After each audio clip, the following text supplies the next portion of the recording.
लेकिन कई सारे पॉलिटिशियन उसको वो कहते हैं ना खाद पानी देकर के इतना बड़ा करना चाहते हैं, ये दिखाना चाहते हैं कि मुसलमान का रहनुमा मैं ही हूं, अगर मैं नहीं रहूंगा तो आपकी जान खतरे में।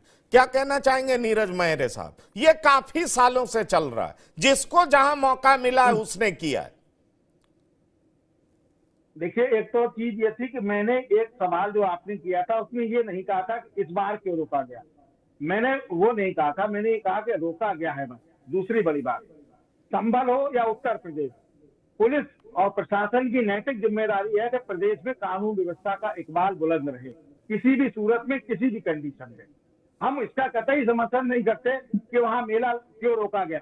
हमने कहा कि निश्चित रूप से अगर मुस्लिम धर्म गुरुओं ने इस चीज को मान लिया है कि हमारा कोई नुकसान नहीं हो रहा है, तो इस पर चर्चा खत्म हो जानी चाहिए, इस पर राजनीति नहीं होनी चाहिए। राजनीति हो रही है, नहीं होनी चाहिए।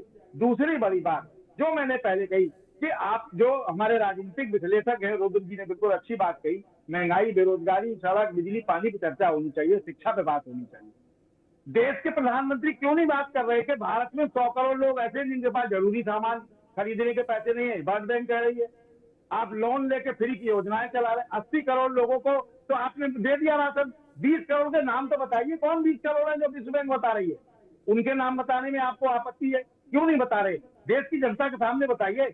हमने जो बात कही पहले, पंकज जी, फिर मैं बात वही कहूंगा कि जिस देश का प्रधानमंत्री $5 ट्रिलियन इकोनॉमी की बात कर रहा हो, 2047 में देश को मजबूत राष्ट्र बनाना की बात कर रहा हो, विकसित राष्ट्र की बात कर रहा हो, फिर उस देश में इस तरह की चर्चा क्यों? फिर तो चर्चा मुद्दों की होनी चाहिए। हर मुद्दे से भागते हैं आप। बिल्कुल संभल में मैंने जो कहा, जो प्रशासन ने किया ठीक किया, होना भी चाहिए था। मुस्लिम धर्मगुरु भी मान गए, क्योंकि संभल का भी माहौल ठीक नहीं है। जैसा राजनीतिक विश्लेषक महोदय ने कहा, हम भी इस चीज को स्वीकार करते हैं कि पहला काम पुलिस का कानून व्यवस्था कायम रखना है किसी भी सूरत में।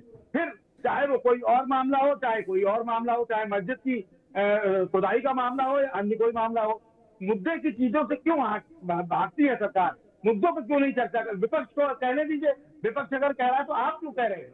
विपक्ष, आप मुद्दों पे आइए ना। मुद्दों पे चर्चा क्यों नहीं होती? नहीं करना चाहते आप मुद्दों, क्योंकि मुद्दों पे चर्चा करने के लिए आप पास समय नहीं है। आपने कुछ किया ही ऐसा नहीं है। आप चुनाव में जब जाते हैं तो चुनाव में आप मैन्युफैक्चर जो आपका होता है उस पर कहीं चर्चा नहीं होती।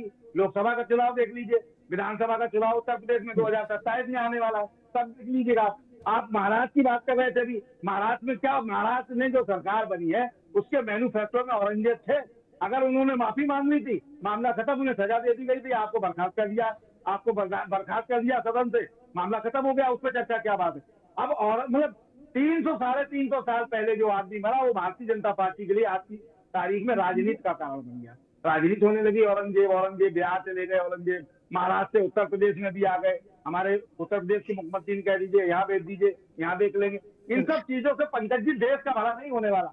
अगर इन मुद्दों से, इन चर्चाओं से अगर 2047 में भारत सशक्त राष्ट्र बनता है, जो औरंगजेब को आटा बताएगा उन मुद्दों से देश का भला होगा। नहीं, ठीक है, ठीक है। आप